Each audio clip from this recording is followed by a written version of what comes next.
আসসালামু আলাইকুম। আশা করছি সকলে ভালো আছেন। আমি আলহামদুলিল্লাহ ভালো আছি। ভাই রে ভাই, মানুষ করতেছে কি এবছর? আমার কাছে মনে হচ্ছে গরুকে দ্রুত মোটা-তাজা করানোর জন্য এবছর যে পরিমাণে গরুকে ব্রয়লার ফিড খাওয়ানো হচ্ছে, বিগত বছরগুলোতে এমনটা দেখা যায়নি। ব্রয়লার ফিড খাওয়ানোর চেয়ে একটা পাম্পার নিয়ে এসে গরুকে পাম্প দিয়ে ফুলিয়ে মোটা করা ভালো। আসলে গরুর জন্য কি আসলে ব্রয়লার ফিড? কোনোভাবেই না।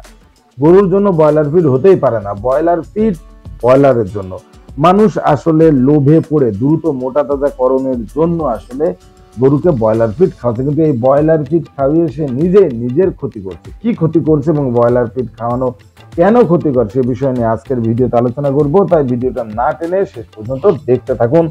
বরাবরের মতোই কোন জেলা থেকে ভিডিওটা দেখছেন কমেন্টসে জানান। আর গরু, ছাগল, হাঁস, মুরগির রোগবালাই ঔষধ সম্পর্কে জানতে দেরি না করে আমার চ্যানেলটি এখানে সাবস্ক্রাইব করে বেল আইকন বাজিয়ে দিন। গরুর জন্য ব্রয়লার ফিড কেন ক্ষতিকর? ব্রয়লার ফিডে 60 থেকে 65% দ্রবণীয় শর্করা থাকে, কিন্তু ফ্যাটেনিং এর জন্য 25% দ্রবণীয় শর্করা দরকার। অতিরিক্ত শর্করা মাংসে আর্দ্রতা বাড়ায়, মাংসের স্বাদ খারাপ হয়, পেটে অ্যাসিডিওসিস এবং ইন্টেস্টাইন ইনফেকশন হয়। টি গ্যাস জমা হয় যা ডায়াফ্রামের উপর চাপ দেয় এবং সেক্ষেত্রে গরু মারাও যায়। ব্রয়লারের জন্য ফাইবার কম লাগে 2 থেকে 5%, কিন্তু গরুর খাবারে মেনলি ফাইবার নির্ভর 20 থেকে 35% দরকার, যা রাফেজ থেকে আসে। ব্রয়লারের খাবারে মেইন কনসেন্ট্রট নির্ভর। ব্রয়লারের খাবারে এনিম্যাল প্রোটিন ব্যবহার করা হয়, অর্থাৎ ফিশ মিল, মিট মিল, এর পাশাপাশি বোন মিল এবং পোলট্রি মিল, যাতে 20 থেকে 22% প্রোটিন থাকে। গরুর জন্য উদ্ভিজ প্রোটিন দরকার, যেটার পার্সেন্টেজ 15 থেকে 18%। ব্রয়লারের ডাইজেশন মেইনলি এক্সিমেট, কিন্তু গরুর জন্য মাইক্রোভিয়াল ডাইজেশন। ব্রয়লার ফিডে অ্যান্টিফাঙ্গাস, মাইকোটক্সিন, অ্যান্টিকক্সিডিয়াল ব্যবহার করা হয়। গরুর জন্য ক্ষতিকর ইন্ডাইজেন হয়, শ্বাসকষ্ট এবং রুচিও কমে যেতে পারে।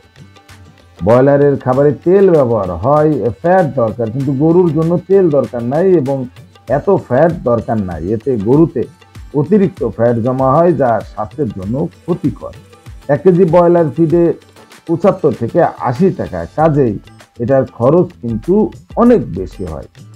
সব মিলিয়ে আসলে আমি যেটা বলতে চাচ্ছি যে ব্রয়লার ফিডের কোনো প্রয়োজন নেই গরুতে, কারণ ব্রয়লার ফিড খাওয়ানোর ফলে গরু মারা গেছে, প্রচুর পরিমাণে গরু মারা যাচ্ছে, এটাও সত্যি। আর এখন যে পরিমাণে গরম পড়ছে, এই গরমে যদি ব্রয়লার ফিড গরুকে খাওয়ানো হয়, সেক্ষেত্রে কিন্তু আসলে গরুর হিট স্ট্রোক হওয়ার সমূহ চান্স আছে।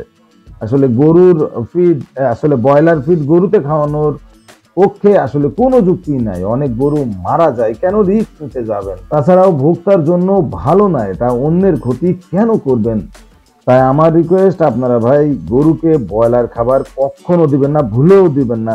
যদি গরুটা কুরবানিতে বিক্রি না হয়, সেক্ষেত্রে এই গরু কিন্তু রিস্কে পড়ে যাবে। আশা করছি ভিডিওটা আপনাদের অনেক উপকারে লেগেছে। ভিডিওটা উপকারে লাগলে লাইক, কমেন্টস এবং শেয়ার করবেন। আজকের মতো বিদায়, দেখা হবে পরবর্তী ভিডিওতে। সেই সময় পর্যন্ত সকলে সুস্থ থাকবেন, ভালো থাকবেন। আল্লাহ হাফেজ।